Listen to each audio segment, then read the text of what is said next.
Čahoj. Už dlhšie ma sralo to, že... Dobre, no, dlhšie. Už pár rokov ma sralo vlastne to, že som so všelijakými možnými vidličkami, šrobovákmi a bohviečím všetkým možným vyťahoval rôzne druhy cuplíkov. Ale keď som dlhšie už nad tým uvažoval a jednoducho som povedal, že dosť a kúpim si to, aj tak to stojí iba pár fazuliek a o dosť krajšie vyťahneš cuplík alebo akýkoľvek, toto je iba atrapa, toto je iba nastražené, aby som ukázal vlastne, jak to funguje. Je to na Škodovke, to je úplne jedno, ale principiálne tieto jedny kliešte fungujú brutálne na také, čo sú vystúpené. Ako je, dajme tomu toto. Krásne ho dokáže podobrať. Až som bol prekvapený. Normálne ho podobralo, nadvihlo. A už len vlastne potiahneš, spáčiš, vyťahneš. Brutálne.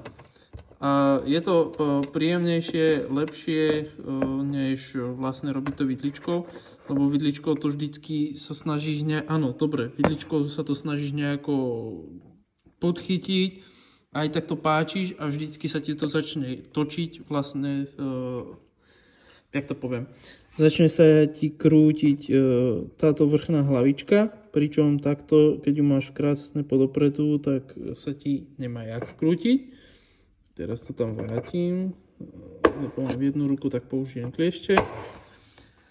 A ďalšia vec, kúpil som rovno aj také, čo sú vlastne na Korejcov, alebo také všelijaké tie nezmyselné, čo sú jemne zapustené.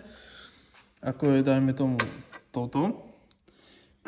Podpačoval som to vždycky šrobovačikom maličkým, ale toto je brutálne spravené, jednoducho to keď to cvakne, normálne, stačí to aj takto, že sú iba dvojité, ale sú aj trojité, existujú, ale toto je robené tak, aby to bolo na obidva účely.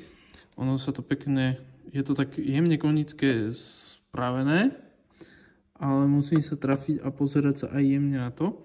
Vlastne takto sa opriem o tie dve hrany, cvak, a je otvorený. No probléma, brutál. A pritom to jedno stojí nejakých 5 € a druhé stojí, neviem, či 4 alebo 5 € tiež.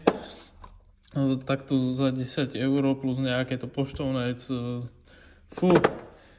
Takže asi tak. Je celkom fajn mať niečo takéto. Len si to musíš skovať, aby ti to nikto neukradol, lebo je to tak brutálna vec, že čakám, že to tu zmizne behom mesiaca.